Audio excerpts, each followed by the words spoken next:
Trump is going all in on nuclear energy. So which stocks are going to hit the jackpot? In his latest speech, he clobbered wind and solar again, basically calling them a total waste of time for losers. He's saying nuclear is the only way we're going to come out on top in the AI race. That tough talk really lit a fire under nuclear stocks today, January 23rd, 2026. First off, let's take a look at some ETFs. First, let's talk about URA, the Global X Uranium ETF. This is a straight-up commodity play. It's all about the very top of the chain. We're talking mining and the actual physical uranium. Right after that, Davos speech, URA took off, jumping 3.2% almost instantly.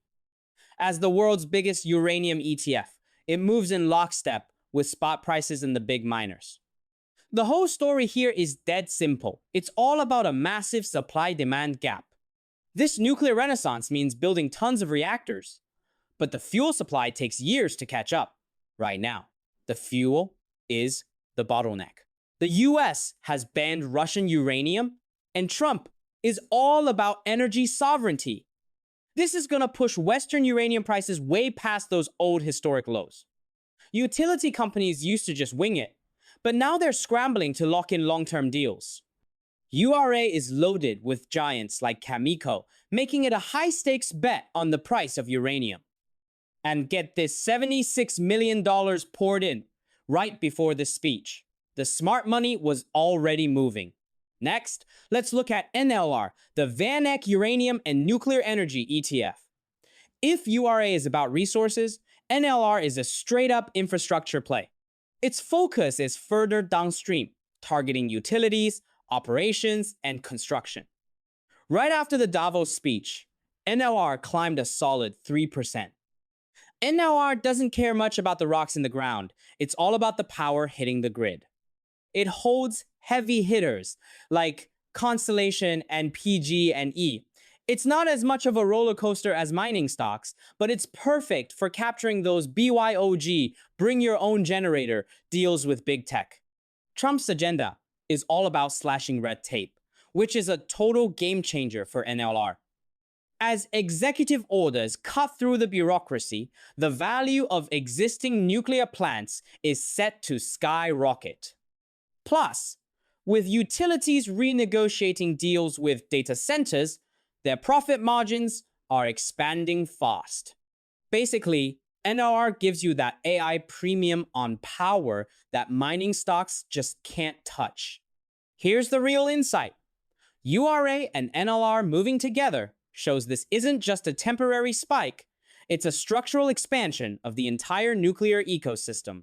When it comes to Centrus Energy, we're talking about the core of the core. That's because it sits right at the industry's biggest bottleneck, uranium enrichment. Here's the catch. Raw uranium is easy to find in places like Canada or Australia, but enriched uranium, that's a different story. Especially the high-grade stuff called HALE that next-gen reactors need. It is incredibly scarce right now. Get this. Russia controls nearly 44% of global enrichment capacity. For a long time, they were basically the only game in town. But the tides are turning. With the US banning Russian uranium and Trump pushing for energy sovereignty, everything has changed. Centrus is the only US company with the license to produce this fuel. They are the ultimate homegrown champion. Weirdly enough, the stock actually dipped about 5% after the speech. It was mostly just investors taking profits after a big run-up. But analysts aren't sweating it. They say, if the US wants energy independence, all roads lead through Centrus. That $900 million award from the government? That's just a down payment on their massive expansion in Ohio. Let's talk about Cameco.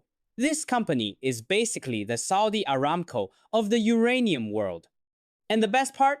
It's based in Canada, which is a super stable place to do business. They own the highest grade uranium mines on the planet, like McArthur River and Cigar Lake. Their mining costs are dirt cheap, so even if spot prices take a dip, Cameco is still raking in the cash. They were also way ahead of the curve by buying a huge stake in Westinghouse, the reactor giant. Now they've got the whole value chain covered, everything from digging up fuel to servicing the reactors. Right now, it's all about supply security. Western utilities are scrambling to sign long-term deals with them. People are willing to pay a Western premium for safe Canadian uranium instead of taking a gamble on risky stuff from Central Asia. In short, Cameco is the ultimate winner in this new era of geopolitical tension.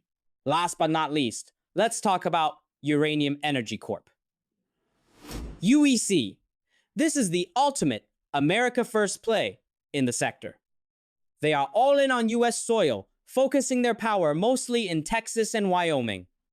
They use a method called in situ recovery.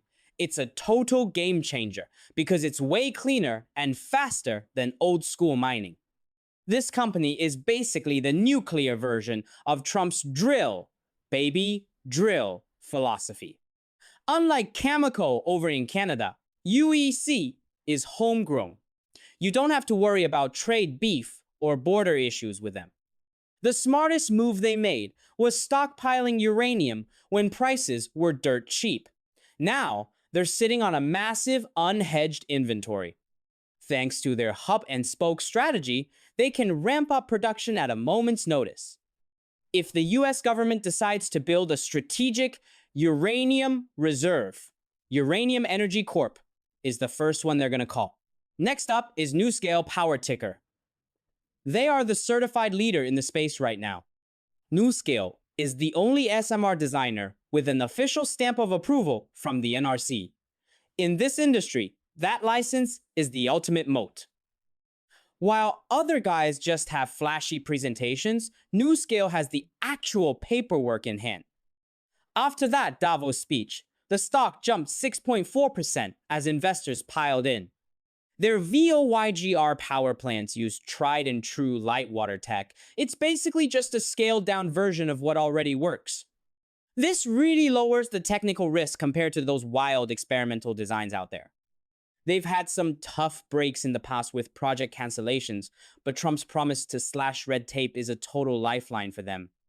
Simply put, if you're looking for the company most likely to actually get built anytime soon, NuScale is your best bet. Finally, let's talk about Oklo Incorporated ticker, OKLO. This company is the ultimate Silicon Valley disruptor in the nuclear space. Backed by the man himself, Sam Altman from OpenAI, Oklo is where big tech meets big energy. It operates just like a tech startup, moving fast, iterating constantly, and keeping design at the center. The real shocker? Oklo signed a massive deal with Meta to deploy 1.2 gigawatts of power. This is a true 0-to-1 moment. It proves big tech is willing to bet big on next-gen reactors just to secure their power supply. Tech-wise, Oklo uses fast fission tech. They literally turn nuclear waste into an asset, turning trash into gold. This fits the sovereignty narrative perfectly by squeezing every bit of energy out of domestic resources. Their Aurora powerhouse designs look futuristic as heck. They're built to sit right next to data centers, embodying that whole BYOG, or bring your own generator spirit. Finally, let's look at Nano Nuclear Energy Incorporated, ticker NanoN. This is a very unique military first play in the sector. Their core focus is on micro-reactors. We're talking about power plants the size of a truck that you can take anywhere. This connects to Trump's obsession with Greenland. And there's actually a huge historical precedent here. Back in the 1960s, the US had Camp Century in Greenland, and it was powered by a portable nuclear reactor. Trump's talk about Arctic security and weapons, he can't even mention hints that this strategy is making a big comeback. On the military side, NNE has already scored a contract with the US Air Force to develop reactors for remote bases. If the US pushes into the Arctic to counter Russia and China, their Zeus and Odin reactors are the logical way to power those missions. These reactors get rid of the need for dangerous and crazy expensive diesel supply lines in the middle of nowhere. After Davos, the stock jumped 5.6%, showing that investors are betting big on this military energy alliance. Let's dive into the gold standard of the sector, Constellation Energy ticker, CEG. They are the absolute king of the hill in US nuclear, cranking out more carbon-free energy than anyone else. That deal they inked with Microsoft was history in the making. They're actually restarting 3 Mile Island Unit 1. Microsoft agreed to pay a massive premium over the next 20 years just to lock in 100% of the plant's output. This deal basically set a price floor for nuclear power. It proves big tech values reliability way more than just the average market price. Now, CEG is using this AI premium to reprice the power across their entire fleet. Basically, they've leveled up, moving from being a boring utility to a high-end infrastructure provider for the AI world. Next up is a stock that's been absolutely on fire lately, Vistra Corp, ticker VST. Since they picked up Energy Harbor, they've locked in the number 2 spot for nuclear power in the US. But here's the kicker. They also own a massive fleet of natural gas plants. This puts VST in a double sweet spot using nuclear for steady power and gas to handle those peak hours. For AI data centers, this hybrid solution is exactly what they're looking for to keep things running. As electricity prices rise across the board, Vistra is basically sitting in the driver's seat. Investors are now repricing the stock to catch up with the leader, Constellation. That's why you're seeing this explosive growth in their stock. It's playing catch up in a big way. Finally, let's look at Talon Energy, ticker. They're the ones who famously pioneered the Amazon model. They sold their data center campus right next to the Susquehanna nuclear plant to AWS for $650 million. It's a behind-the-meter play. By connecting directly to the plant, they cut out the middleman and all those grid fees. This let Amazon get power way faster and cheaper than waiting around for the utility companies. But it hit a massive snag. Regulators at the FERC blocked the expansion back in late 2024, worrying about costs for regular users. That regulatory headache caused Talon's stock to slide 11.3% in mid-January 2026. Even with the setbacks, their nuclear-powered real estate model is still the blueprint for the entire industry. Basically, they're the test case for just how far we can push this whole BYOG or bring your own generator trend. Finally, let's look at a true industrial powerhouse, GE Vernova, ticker GEV. It carries the legendary legacy of GE's nuclear division, basically a heavyweight partnership between GE and Hitachi. Get this. Every nuclear plant, whether it's a massive traditional reactor or a cutting-edge SMR, needs a giant steam turbine to turn heat into electricity. GEV is the undisputed world leader here. Their Arabelle turbines, for example, are the gold standard for big nuclear plants. Now, let's talk about their own SMR design, the BWRX 300. It's gaining huge traction in Canada and Europe because it's a very pragmatic, low-cost option. Since it's based on proven boiling water tech, it's more old school and way easier to get licensed than those flashy experimental designs. Simply put, if the nuclear industry is going to grow, everyone's going to need GEV for their gear and services. Next up is a real heavy hitter. BWX Technologies, ticker BWXT. They are the one and only manufacturer of nuclear reactors for the US Navy. No reactors, no submarines, no aircraft carriers. They're a sole source provider, making them a too-big-to-fail national asset for the US government. They're also deep into futuristic stuff, like Project Pele for mobile military reactors, and Draco for nuclear power in space. With Trump pushing for a $1.5 trillion military budget and a 355-ship Navy, BWXT is a primary beneficiary.